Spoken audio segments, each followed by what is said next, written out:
Perkenalkan, nama saya Andi Fadilatul Awaliyah dari kelompok 4. Pertanyaan saya, apa yang melatar belakangi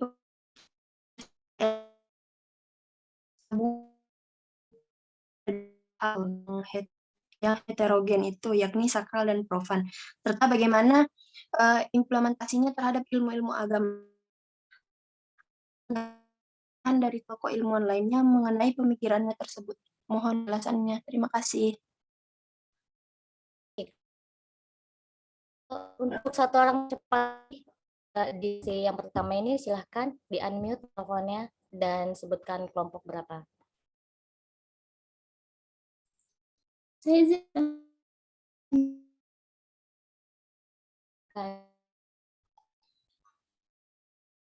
Nama Mumtazah dari kelompok 7 izin bertanya.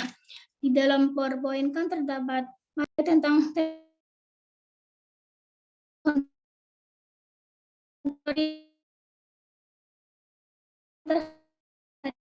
terima kasih. Yang pertama yaitu pertanyaan dari Andi Fadilatul Waliyah. Bagaimana kelompok 5 ada yang ingin menjawab terlebih dahulu sebelum yang lain ingin menjawab? Baik, Anissa Nabila. Tiga dulu kali, tiga pertanyaan dulu. Perlu saya klarifikasi ya. Yang dimaksud di situ itu bukan teori tersendiri, aksioma sendiri, bukan. Itu teori aksiomanya bisa terjadi. Gitu. Maka tadi makalah ini ada overlap, terlalu banyak menjelaskan tentang teori. Ya, kita bukan filsafat ilmu ini. Kalau menjelaskan teori panjang lebar gitu di filsafat ilmu. Yang kita jelaskan di sini adalah teori aksiomanya Eliade.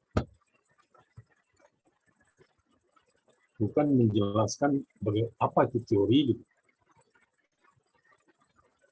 Ini kan kita ini teori sosiologi, bukan teori ilmu. Jadi jangan bertanya apa itu teori, apa itu aksioma.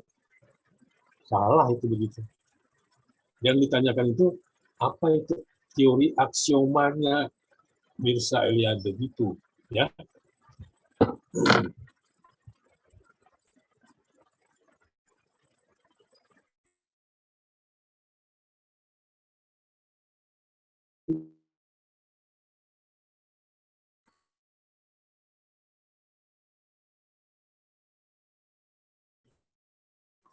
Yang sosiologi ini yang ditanyakan adalah apa itu teori aksioma.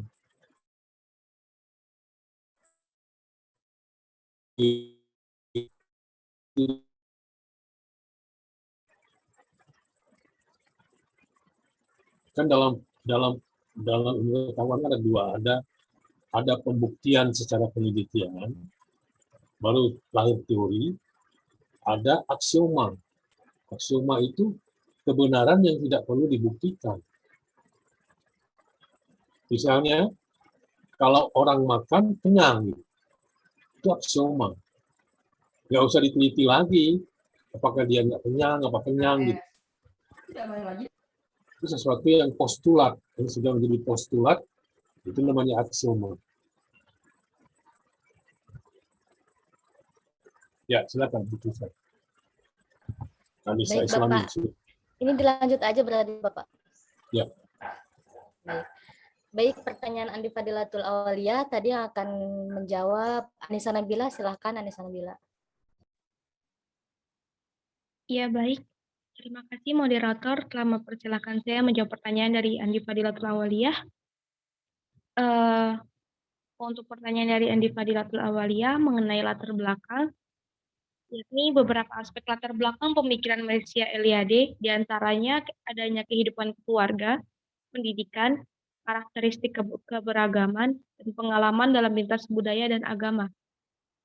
Mirza Eliade memahami bahwa sebuah kehidupan didasarkan pada dua hal yang berbeda, heterogen, yakni sakral dan profan.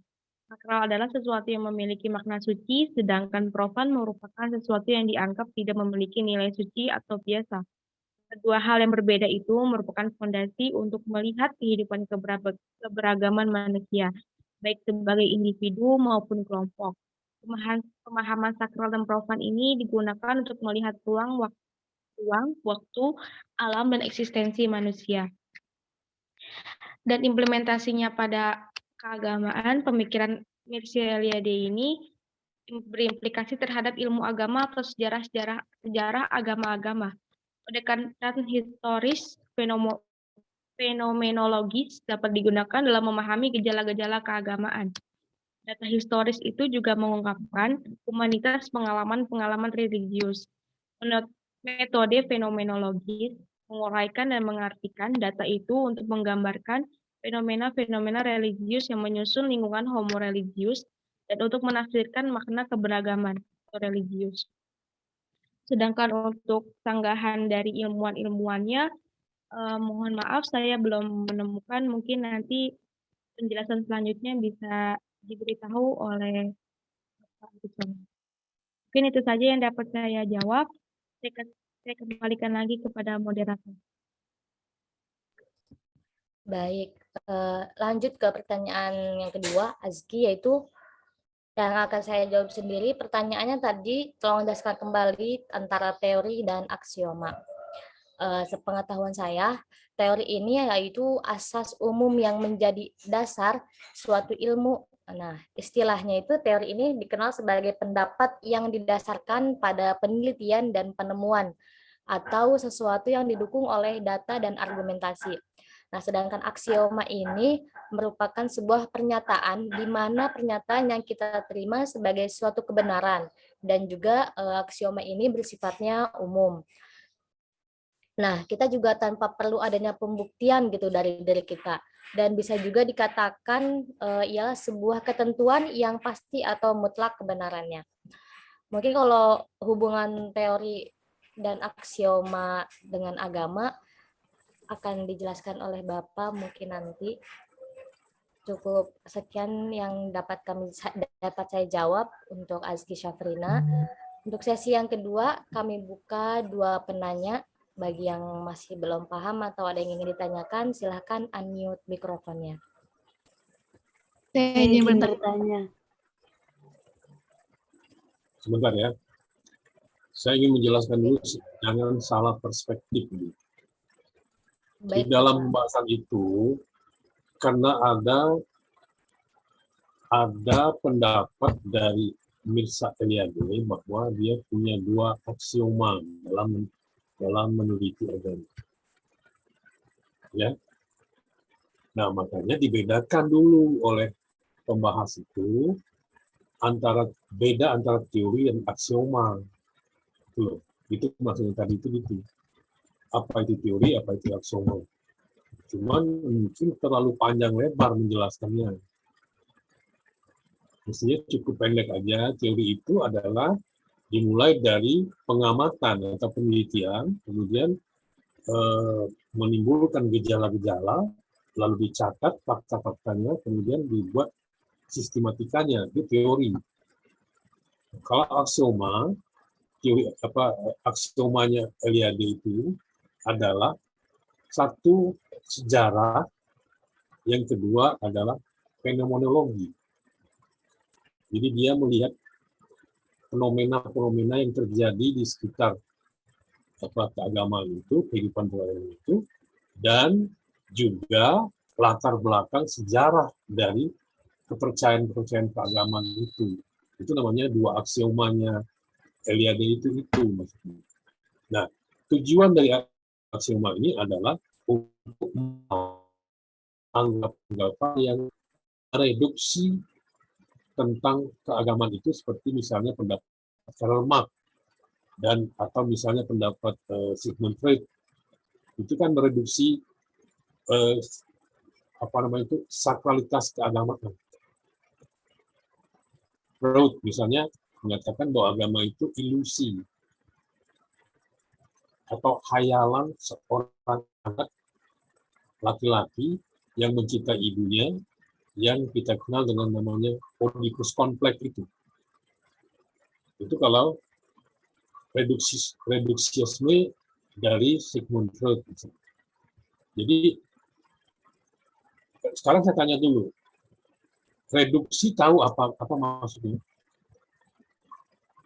Kalau nggak tahu nanti bingung ini.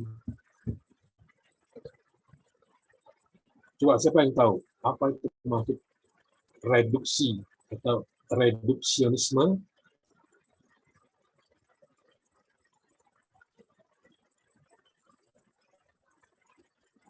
Tahu?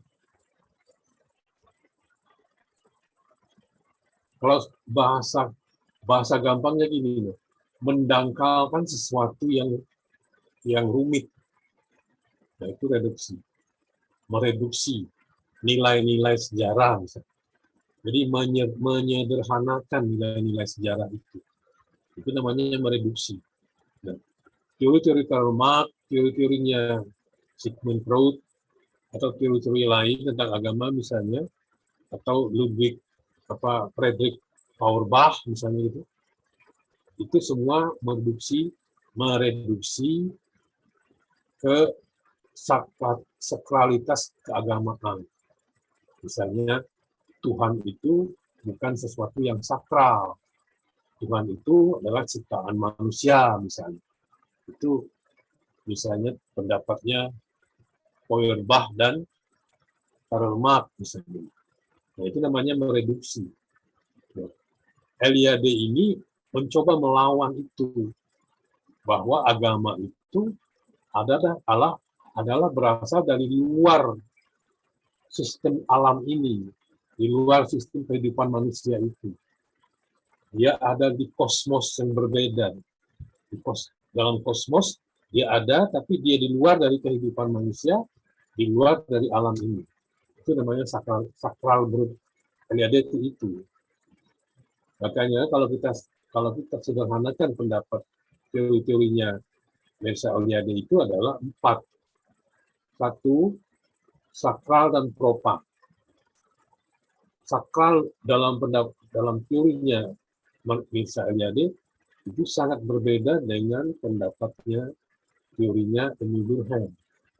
Kalau Emil Durkheim, sakral itu adalah konstruksi masyarakat dalam komunitasnya, melahirkan loyalitas, kepatuhan, ketaatan, dan kebersatuan. Itulah sakral.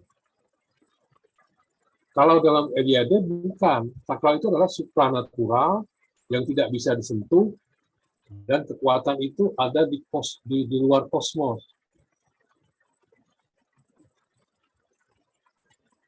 Itu. Jadi kalau sakralitas dalam teorinya Mircea Eliade hampir sama dengan agama-agama pada umumnya.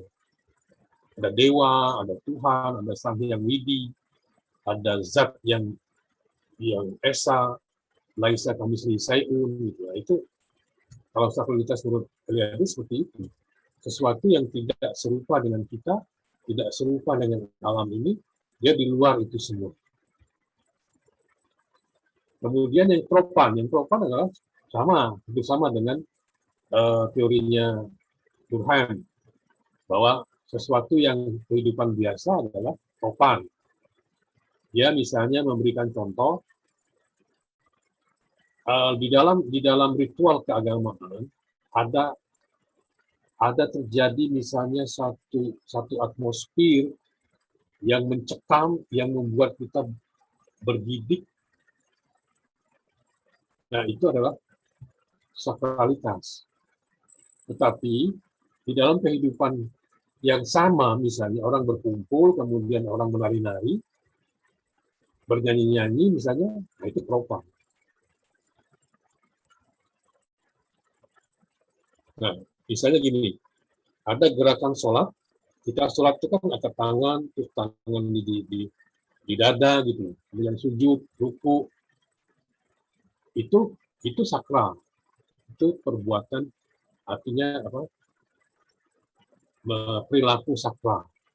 Tapi yang hal yang sama dilakukan dalam budaya misalnya, dalam tari-tarian, dalam upacara kebudayaan tertentu itu propang.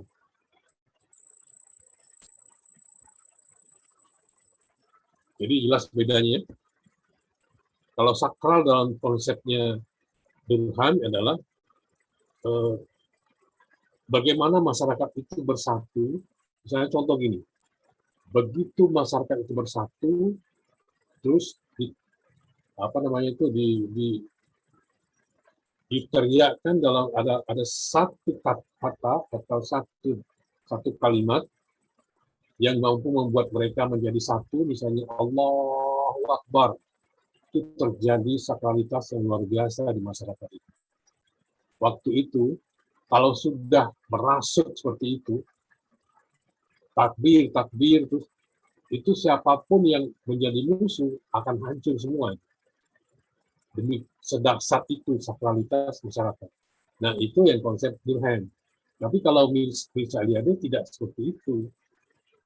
Kalau Eliade itu adalah sakralitas itu adalah di luar diri manusia. Dia supranatural. Dan nggak bisa disentuh, nggak bisa dilihat. Dia gaib. Hampir sama dengan konsep agama-agama pada umumnya. Itu yang sakral dan proper. Teori keduanya adalah kosmos. Bahwa semua agama itu memerlukan satu dan waktu. Oleh karena itu, makanya sejarah agama-agama arkais itu adalah berjalan di ruang dan waktu. Arkais tahu maksudnya apa? Arkais atau arkais itu dari bahasa Yunani. Kalau di bahasa kita itu jadi purbakala gitu. Hal-hal yang sudah antik, yang kuno. Itu arkais. Dia menganggap bahwa agama-agama kuno itu agama-agama yang sudah mengklaim dirinya, mengklaim pendapatnya itu sudah selesai gitu. Padahal belum. Dia meminjam evolusi, itu yang dikritik tadi itu. Dia meminjam evolusi filosofi Victorian atau filosofi Inggris Raya. Bahwa ada evolusi sejarah terjadi di situ. Nah, di sini Eliade kurang menjelaskan secara detail bahwa antara fenomena dan sejarah itu ada ruang dan waktu. Ini di sini dia tidak detail. Dia menggunakan intuisi menurut para kritikus begitu. Tidak secara detail sistematikanya gimana antara sejarah dan fenomena itu. Terus yang ketiga adalah satu sakral dan profan, kosmos, kemudian ada namanya hieropani atau teopani atau hieropani. Nah, hieropani itu adalah di mana manusia dengan yang sakral itu bertemu. Sakralitas itu menjelma gitu. Misalnya pertemuan antara Rasulullah Nabi Muhammad dalam Isra dan Mi'raj bertemu dengan Allah, walaupun dalam tabir gitu kan, di balik tabir, tapi pertemuan itu terjadi secara kosmos. Atau pertemuan misalnya Nabi Musa dengan Allah di Gunung Sinai misalnya. Itu namanya hieropani. Jadi yang sakral itu menjelma untuk bertemu dengan manusia, pemujanya. Nah, kemudian yang keempat teorinya adalah aksis mundi. Aksis mundi itu adalah tempat yang disakralkan, di mana di situ dipercaya bahwa itu bisa kita bertemu dengan yang sakral itu. Misal di Islam, misalnya Ka'bah, Masjidil Haram, masjid di kita. Itu kita sakralkan karena itu tempat kita bertemu dengan yang sakral itu tadi. Jadi ingat ya, 4 ya. Sakral dan profan. Yang kedua kosmos. Yang ketiga hieropani. Yang keempat aksis mundi. Itu 4 teorinya yang terkenal, teorinya Eliade. Saya kira saya kembalikan lagi ke Anissa Islami untuk diteruskan sesi Baik, selanjutnya. Pak. Silakan. Baik, tadi siapa yang ingin bertanya? Anak Kota Nada, bagaimana? Baik, saya izin bertanya. Baik, Sebelumnya silakan. maaf, izin matikan kamera karena jaringan saya kurang bagus. Pertanyaan saya ingin meminta tolong untuk memberikan contoh aksioma dalam kehidupan sehari-hari itu seperti apa. Lalu kan di PPT dijelaskan bahwa hampir setiap peradaban arkais itu masalah sejarah menjadi isu sentral dan solusinya itu adalah dengan melarikan diri dari sejarah. Nah, pertanyaan saya, isu sentral yang seperti apa yang dimaksud dalam PPT tersebut dan mengapa solusinya itu dengan melarikan diri dari sejarah? Terima kasih, mohon maaf. Baik, terima kasih Anak Kota Nada telah bertanya. Siapa lagi yang ingin bertanya? Saya izin bertanya. Ya, Aulia, silahkan. Di PPT tertulis bahwa hampir di setiap peradaban arkais itu masalah sejarah menjadi isu sentral.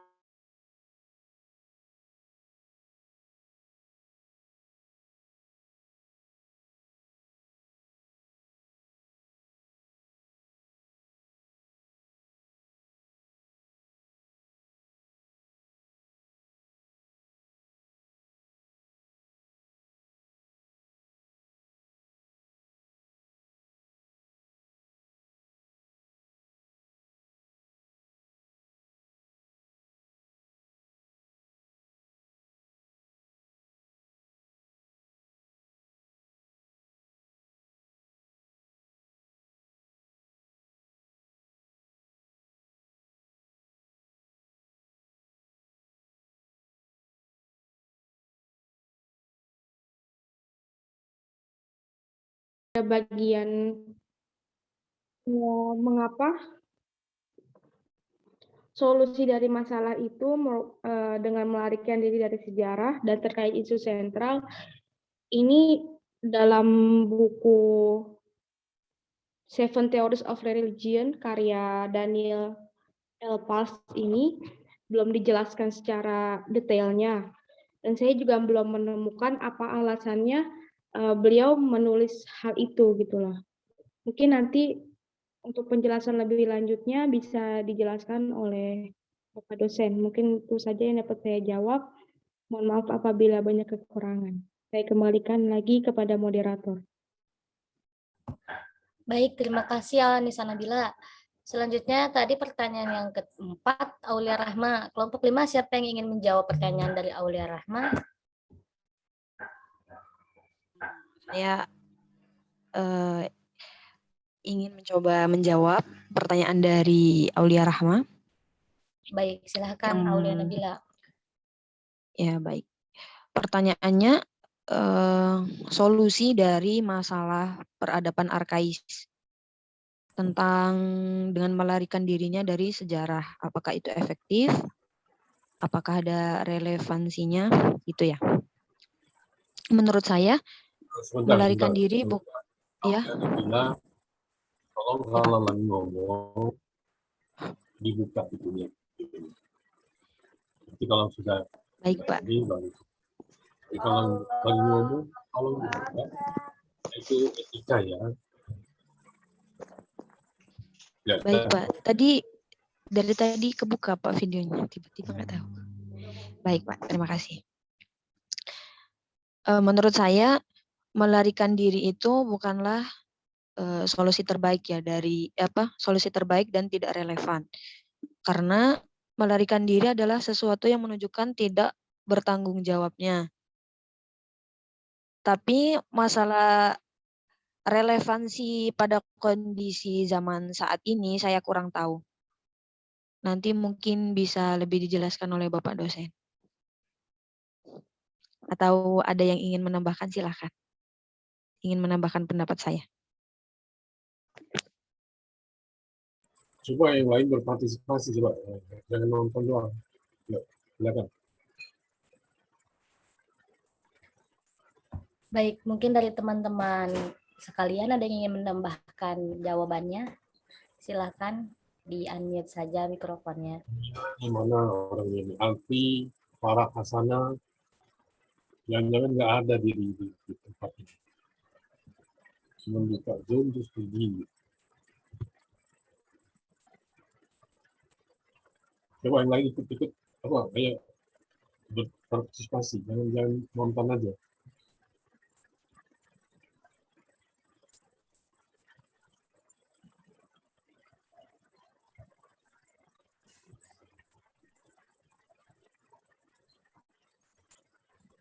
Ya, Baik, coba. mungkin jika tidak ada yang menambahkan bisa dilanjutkan ke sesi ketiga tanya jawabnya Bapak ya. Silakan dulu, silakan dulu. Baik, Kalau ada yang belum tuntas itu coba dikeroyok, jangan dilewatkan gitu. Itu diskusi itu gunanya mencari, memecahkan masalah.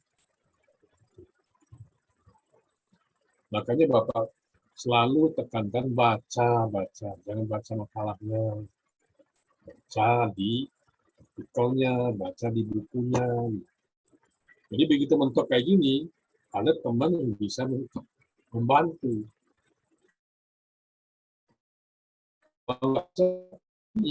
Mentok.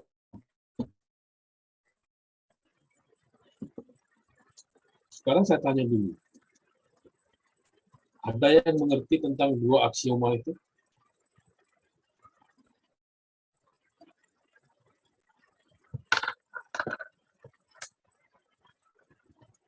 Maksud LYD itu adalah orang mempelajari agama, memiliki agama itu melalui dua aksioma. Satu, dari segi sejarah. Yang kedua, dari segi fenomena. Kedua hal yang satu dari fenomena, gejala-gejala yang tidak terlihat, artinya yang tersirat dari yang tersurat, lihat kan? Tetapi kalau manusia mempelajari fenomena itu tanpa dilandasi oleh sejarah, nah ini kan kacau nanti. Makanya tidak kronologis. Banyak sekali orang tadinya merunut apa-apa itu dengan sejarah, tapi kemudian tergoda dengan fenomenologi, akhirnya kacau.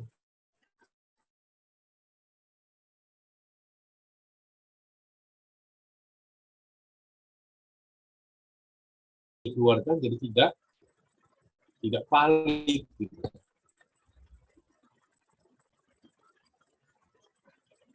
Seperti misalnya agama-agama kuno. Apakah mereka masih bertahan sekarang dengan konsistensi dari agamanya? Kan dengan berjalannya waktu kan itu berubah kan?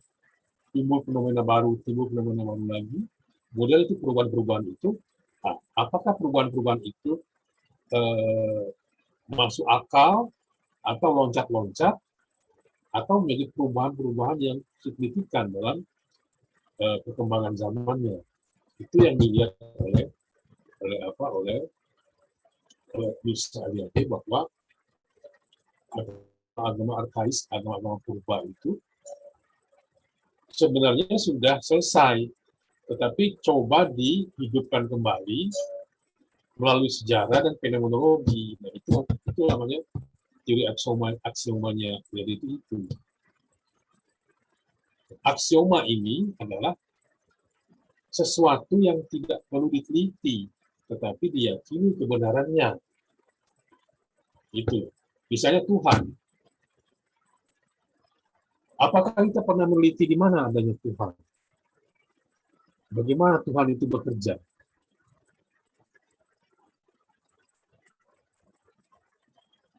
Tapi kita yakin bahwa Tuhan itu ada, gitu. Dan itu benar. Itu namanya aksioma. Kalau bahasa di bahasa hukumnya ini postulat. Postulat itu satu statement yang dikeluarkan dan tidak melalui proses penelitian. Seperti misalnya, kalau orang makan pasti merasa kenyang. Apa perlu diteliti? Kan nggak perlu diteliti. Itu sudah postulat, sudah sesuatu yang kebenaran yang mutlak. Tidak perlu dicari-cari lagi, diteliti lagi apa. Kemudian misalnya, setiap orang hidup pasti mengalami kematian. Itu kan nggak perlu diteliti. Itu sudah menjadi postulat, menjadi aksioma. Dalam sejarah agama, dalam mempelajari fenomena keagamaan, nah, dia menggunakan dua postulat. Itu maksudnya. Dua aksioma.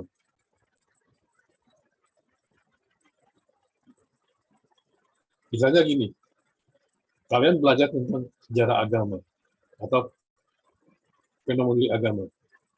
Apakah melalui sejarah atau melalui fenomena?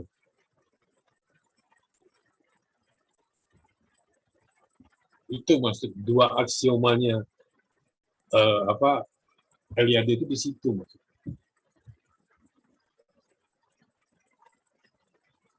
Nah, kemudian dia melihat bahwa sejarah itu tidak berjalan secara linier gitu.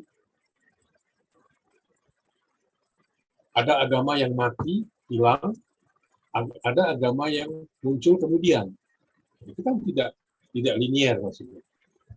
Nah, itu makanya diperlukan pendekatan fenomenologi.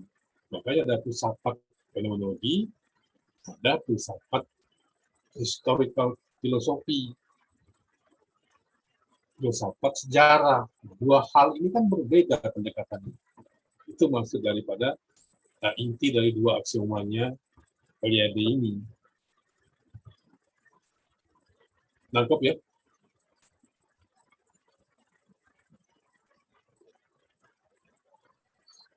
Secara sosiologi agama, teorinya Eliade ini sangat bagus loh dibanding yang lain. Karena dia mengatakan bahwa sakralitas itu adalah di luar diri manusia. Dia merupakan laisa kamislihi syai'un, sesuatu yang tidak sama dengan yang ada di semesta ini. Itu baru dia yang mengeluarkan kata itu. Lain-lain sakralitas itu adalah buatan manusia, kesepakatan bersama. Nah, kemudian sakralitas itu memerlukan simbol. Maka ada di dalam bukunya itu mitologi dan simbol. Buku dia yang terkenal ada 3 buah. Ya. Yang pertama, pada tahun 1957, dia mengeluarkan buku yang namanya The Sacred and the Profane. Sakral dan profan. Ya. Kemudian pada tahun 1949 sebelumnya malah dia sudah menulis buku The Pattern of Comparative Religion. Jadi dasar-dasar daripada perbandingan agama. Dia tahun 49 sudah menulis buku tentang itu. Jadi dia mencoba untuk membanding-bandingkan antara agama satu dengan yang lain secara sejarah. Itu salah satu aksioma yang dia katakan itu, bahwa untuk mengetahui agama itu tidak cukup kalau kita hanya mempelajari satu agama toh. Kita harus membandingkan berbagai agama dan gejala-gejala agama yang timbul dari berbagai agama itu. Yang ketiga, bukunya pada tahun 49 juga keluar. Dia ini sangat produktif menulis. Pada umur 17 tahun, dia sudah merilis 100 artikel. Bayangkan. Dia SMA ketika itu. Dia sudah menulis lebih kurang 100 artikel tentang berbagai hal. Kemudian yang ketiga adalah bukunya The Myth of the Eternal Wisdom. Ini yang mitos.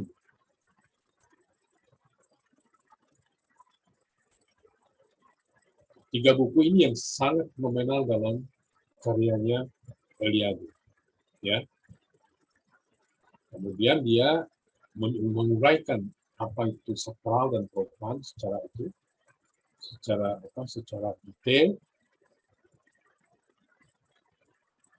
Jadi sakral itu adalah supernatural yang tidak bisa dijangkau oleh kita, tidak bisa kita lihat secara kasat mata. Nah, ini berbeda sakralnya dengan sakralnya Emil Durkheim di situ ya. Saya kira itu yang bisa dijelaskan dulu. Silakan ini diteruskan oleh moderator bisa. Baik, kita lanjutkan sesi ketiga untuk 3 orang penanya. Baik, teman-teman, untuk yang ingin bertanya, silahkan diaktifkan mikrofonnya. Saya ingin bertanya. Baik, Nada, silahkan. Bagaimana pertanyaannya? Nama saya Nokotra Nada.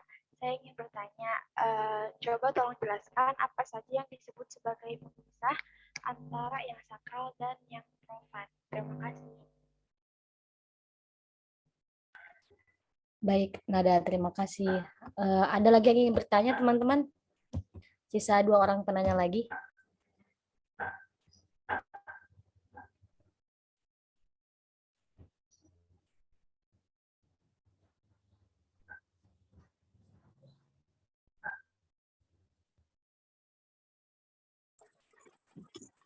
Satu lagi kali barangkali. Karena waktu kita Gimana, Bapak? satu lagi penanya. Baik, 1 orang penanya lagi, silahkan. Ada yang ingin bertanya? Saya ingin bertanya. Baik, Aspa, silahkan. Tolong jelaskan kembali pandangan Eliade mengenai keraguan konseptual Eliade yang menggunakan sakral yang disimbolkan dengan imajinasi satu titik dan berikan contohnya seperti apa. Terima kasih. Baik, mungkin saya akan menjawab pertanyaan dulu dari Asfar Faidah ya. Sepengetahuan saya, Mircea Eliade ini kan mengemukakan konsep simbol ini terdapat pada masyarakat kuno dalam mendeskripsikan yang sakral dalam pengalaman normal secara tidak langsung. Nah, yang dapat ditemukan dalam simbol-simbol dan mitos-mitos. Nah, simbol-simbol itu didasarkan pada prinsip kemiripan dan analogi bentuk karakter sesuatu yang menyebabkan sesuatu itu satu sama lain. Nah, begitu pula dalam pengalaman keagamaan terdapat hal-hal yang kelihatannya sama dengan yang sakral atau yang menandakan tentang adanya yang sakral atau menandakan tentang adanya membuka pintu kepada jalan supranatural. Nah, mitos-mitos ini juga tuh merupakan simbol yang merupakan narasi.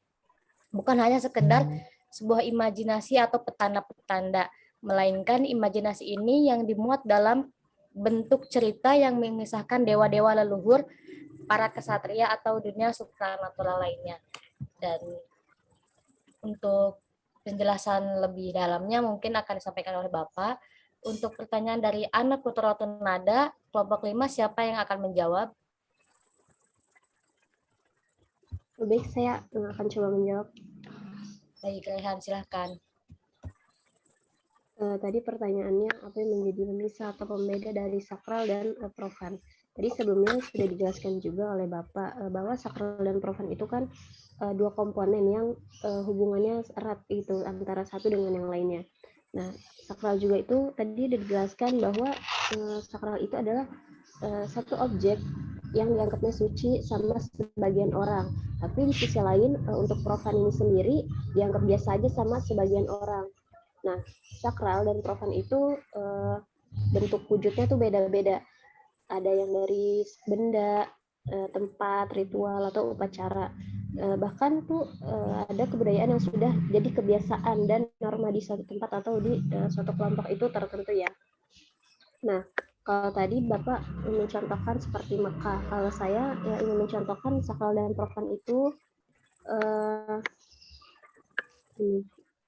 Kan kalau seekor lembu, kan itu kalau di di agama Hindu itu diyakini bahwa lembu atau hewan sapi itu kan adalah sesuatu yang disucikan. Nah, mereka menempatkan lembu dan sapi atau sapi itu sebagai objek yang harus dihormati dan nggak boleh dilukai kesakralannya sama siapapun. Tapi beda sama profan. Kalau bagi orang yang beragama lain, itu pemeluk kepercayaan lain itu menganggap sapi atau lembu itu hewan yang biasa aja. Bahkan di agama Islam sendiri, sapi itu adalah hewan yang bisa dimakan. Jadi itu yang menjadi bentuk perbedaan yang mendasar antara definisi sakral dan profan. Jadi mungkin itu saja yang bisa saya sampaikan. Kurang lebihnya mohon maaf, saya kembalikan kepada moderator. Baik, sesi tanya jawab sudah selesai dan alhamdulillah dari awal hingga akhir presentasi dari kelompok 5 sudah selesai. Mohon maaf bila banyak kurang tepatnya dari presentasi kali ini. Mungkin nanti kita akan perbaiki lagi dalam masalah PowerPoint. Ya, baik. Nanti diperbaiki, kurangi tentang apa itu teori gitu. Di sepintas aja, itu maksudnya itu membedakan antara teori dan aksioma. Jadi itu bukan rincian teori itu ini bukan. Jadi teori itu apa, aksioma itu apa, itu tulisan itu maksudnya. Ya. Baik, saya coba menjelaskan secara umum ya. Yang tadi sudah saya jelaskan bahwa kalau kita mempelajari Mirza-Uli itu kita ada 4 teori yang kita harus tahu. Yang pertama sakral dan profan ya. Yang sakral itu adalah supernatural. Dalam kehidupan manusia itu yang supranatural itu yang kalau bahasa dalam tema agama Islam itu adalah laisa kamitslihi syai'un, yang tidak akan sama dengan yang ada di kehidupan kita sehari-hari. Dia ada di luar kehidupan kita. Karena itu dalam ritual-ritual keagamaan itu dia membutuhkan simbol. Yang sakral biasanya kita mitoskan kan. Misal ada di satu tempat atau satu desa ada yang disakralkan, misalnya pohon beringin besar. Itu kan disakralkan oleh masyarakat itu. Nah, itu yang maksud daripada Mirza Eliade itu adalah yang berdasarkan dari arkais agama-agama kuno. Anggapan-anggapan seperti itu yang terjadi di misalnya di satu kampung atau di satu tempat. Apakah itu pohon besar, apakah itu mungkin mata air atau apalah yang disepakati oleh masyarakat itu menyimpan tempat yang dianggap suci, yang dianggap sakral. Nah, itu yang dikatakan yang dia dalam teori dia itu aksis mundi itu. Aksis mundi itu bisa di mana-mana. Di tempat yang dianggap suci, di mana tempat itu seringkali yang sakral itu bersemayam di situ. Itu namanya konsep hieropani atau teopani. Aksis mundi, tempat. Tapi ruang dan waktu, tempat, space yang digunakan oleh yang sakral untuk mengambil tempat di situ. Itu namanya aksis mundi. Nah, hieropani, konsep hieropani itu adalah di mana yang sakral dengan manusia itu bisa bertemu, karena yang sakral mewujudkan dia dalam wujud tertentu. Itu yang namanya kan hieropani. Misal kita seperti saya tadi bahwa Nabi Muhammad ketika Mi'raj itu bertemu langsung dengan Allah walaupun tidak melihat langsung, tapi berbicara dari balik tabir gitu ya, semacam pembatas, kemudian Nabi Muhammad berdialog dengan Allah di situ, itu namanya hierophany, penyatuan antara yang sakral dengan yang profan, gitu ya. Nah, satu lagi adalah kosmos. Kosmos itu penting karena itulah semua proses itu berjalan di kosmos. Misalnya seperti Ars tawa itu kan konsep bahwa yang sakral itu bertempat di mana, mengambil tempat di mana. Nah, sekarang kita perdalam lagi bahwa yang sakral itu akhirnya menjadi mitos. Mitos itu diturunkan terus ke generasi, kemudian ke generasi selanjutnya, itu menjadi sebuah sejarah. Itu maksudnya aksioma tadi oleh bahwa mitos itu diteruskan terus ke generasi sampai ke generasi kita sekarang ini. Itu misalnya ada mitos tidak boleh bersiul kalau melewati suatu tempat misalnya. Kalau kita bersiul nanti kita akan ketulah. Itu kan di tempat-tempat kalian ada kan di kampung ada pasti ada itu ya. Ada tempat-tempat tertentu kita tidak boleh begini, tidak boleh begitu. Nah, itu namanya mitos. Nah, mitos itu memerlukan simbol. Seperti misalnya sekarang simbol kenegaraan. Bendera merah putih dan patung burung Garuda. Itu kan simbol yang sakral. Bahwa bendera merah putih itu kita sakralkan oleh seluruh bangsa Indonesia, mensakralkan kain berwarna merah dan putih. Padahal itu kain biasa saja, tapi kita sakralkan karena itu ada roh atau spirit yang di dalamnya itu yang kita percaya bahwa itu menyatukan kita semua. Nah, simbol itu karena dia sakral, tidak bisa kita bikin baju, tidak bisa kita injak-injak atau kita bakar kalau dia sudah menyatu merah putih. Tapi kalau kain putih, satu lagi kain merah, kita bakar nggak ada masalah. Itu profan. Kalian udah mengerti bedanya profan dan sakral? Kalau kain merah dan putih itu disatukan, dijahit, itu menjadi sakral. Tidak boleh. Coba-coba aja kamu bakar di depan umum. Itu ada pidananya, ada pasal yang bisa menjerat kita. Tapi kalau kamu bawa kain putih dan kain merah, tapi tidak dijahit, kamu bakar, ya biasa saja, orang lihat biasa saja. Itu namanya profan. Sampai sini tahu? Bisa membedakan? Ya. Misal gini, patung burung Garuda dengan model seperti itu. Kamu hancur-hancurkan di depan orang banyak, kamu pasti kena pasal. Karena itu adalah sakral. Oleh bangsa Indonesia disakralkan itu lambang negara kita. Tapi kalau kamu bawa patung orang biasa, kamu hancur-hancurkan di situ, ya nggak ada masalah apa-apa. Orang tidak akan menuntut kamu, karena itu hal-hal yang profan. Kalau kamu misalnya senam, ya senam, tapi dengan gerakan sholat, itu nggak ada masalah, karena kamu lagi senam, ruku gitu, terus sujud gitu, tapi tidak pakai mukena, dia jadi profan. Tapi ketika kamu pakai mukena, kamu joget-joget, nah jadi masalah kan? Misalnya kamu rukunya beda, kamu takbirnya beda, sedangkan kamu lagi senam. Tapi karena pakai mukena menjadi masalah.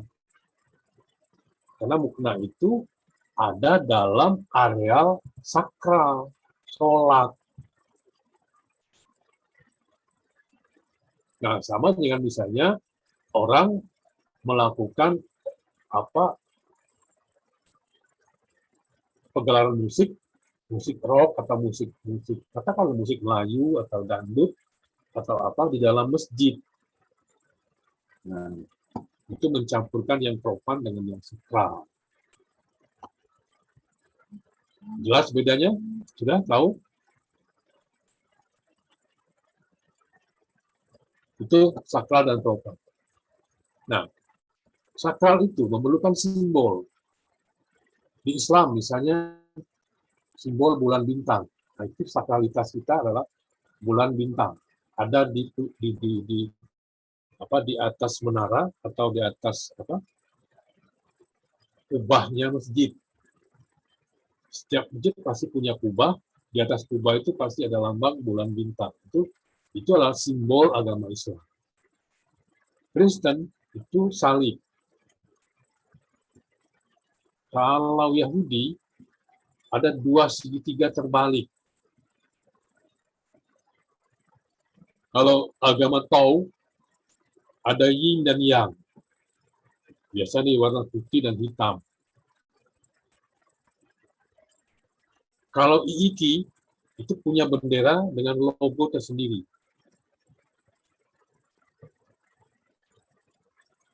Artinya itu ada sakralitas yang kita kalau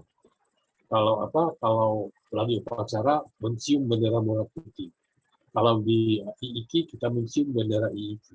Itu simbol yang kita sakralitaskan.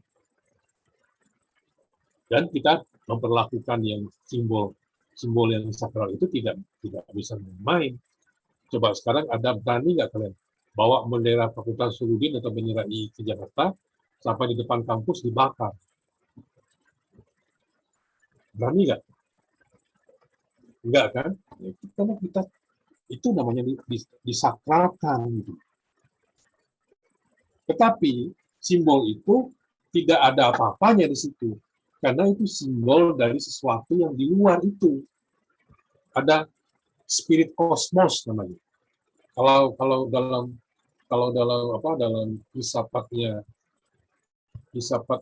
idealisnya Hegel itu adalah alam ini adalah gambaran yang sesungguhnya yang spirit kosmos itu. Kita tuh seperti gambaran aja. Yang sesungguhnya itu adalah di belakang kosmos ini. Ada roh besar yang mengendalikan. Itu kalau kita pinjam filsafatnya Hegel. Dia beraliran idealis. Berlawanan dengan filsafat misalnya Feuerbach yang beraliran filsafat materialistis. Bahwa di luar alam ini tidak ada apa-apanya. Yang ada itu yang kita lihat ini. Tidak ada supernatural apa itu. Roh-roh apa, nggak ada. Yang ada itu yang kita lihat ini. Bahwa kita hidup, kita perlu makan. Gitu. Nah, itu 2 aliran yang sangat bertentangan antara filsafat idealisme dan filsafat materialisme. Itu yang mempengaruhi Karl Marx. Padahal Hegel itu gurunya Karl Marx, Feuerbach itu juga gurunya Karl Marx. Itu kalau gitu. Nah, Mirza Eliade itu lain gitu. Berbeda dengan pendekatan-pendekatan sebelumnya. Dia itu belajar tentang bagaimana agama Hindu di India. Dia masuk ke Universitas Calcutta, kuliah di sana. Dan belajar tentang yoga di India dengan seorang profesor tentang Hindu dan yoga. Dia belajar betul di sana, tinggal di situ, dan bahkan dia pacaran dengan anaknya Profesor lupa saya namanya, Surarendra, Sunandra apa gitu. Saya agak lupa nama. Profesor itu yang mengajarkan dia tentang bagaimana agama Hindu itu menjalankan ibadah dan ritualnya dan belajar tentang yoga. Dan dia tidak main-main, dia belajar betul bertahun-tahun di situ. Oleh karena itu makanya teori-teori dia ini lebih berbeda dengan teori-teori sosiologi agama lain. Gitu. Ya. Meskipun banyak kekurangan, setiap teori itu pasti punya kekurangan. Kita harus terima itu. Bahwa dia dituduh dalam aksiomanya itu seringkali menggunakan intuisi, bukan berdasarkan penelitian ilmiah. Sah-sah saja orang mengkritik itu. Tapi maksud saya, kalau kita mengkritik itu, mengerti dulu teori dia ini apa.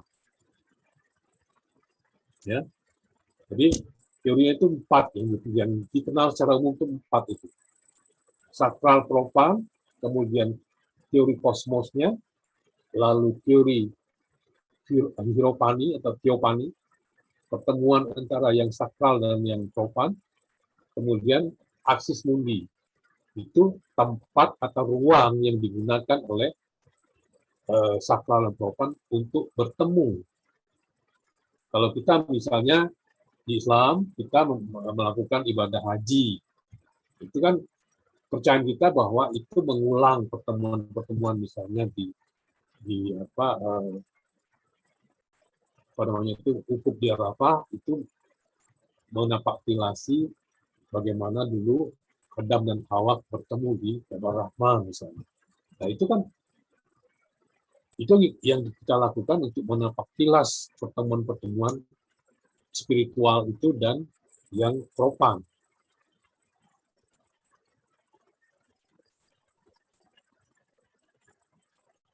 Itu saya kira bisa ini ya. Jadi coba 4 itu yang pegang. Begitu bicara tentang teorinya Mirza Eliade, 4 teori itu pegang. Yaitu yang sakral dan profan, kemudian teori kosmosnya, kemudian hieropani, kemudian axis mundi. Kalau teori 2 aksioma itu bagaimana dia menyelidiki, mempelajari sejarah agama dan gejala-gejala agama. Dia ini tokoh fenomenologi juga. Jadi misalnya Edmund Husserl, Rudolf Otto, kemudian Alfred Schulz, itu tokoh-tokoh fenomenologi, termasuk Mirza Eliade ini termasuk salah satu tokoh filosof filsafat fenomenologi. Artinya mempelajari bagaimana fenomenologi itu, bagaimana kita mendapat menyimpulkan sesuatu yang tidak terlihat, tapi mempunyai efek.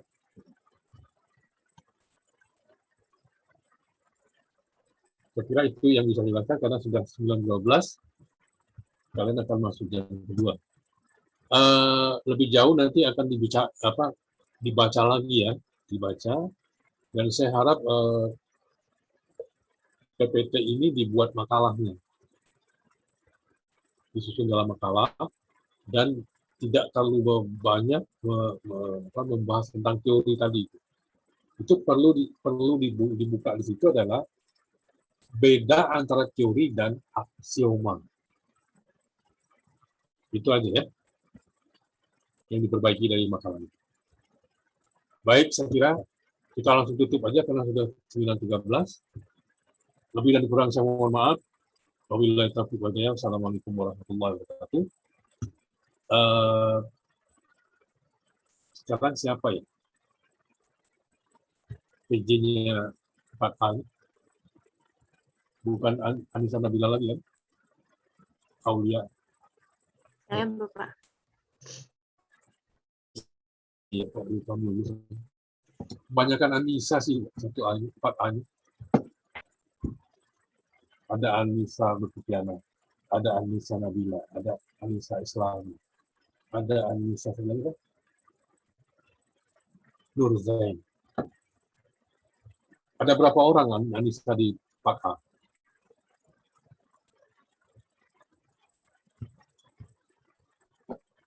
Baik, Anissa saya tunggu laporan kuliahnya, seperti biasa ya. Ini pertemuan. Baik, Bapak. Kita ketemu lagi minggu depan. Habis itu baru kita melakukan UTS. Ya. Minggu depan saya tanya UTS itu atau resume atau artikel atau apa. Tanggal 2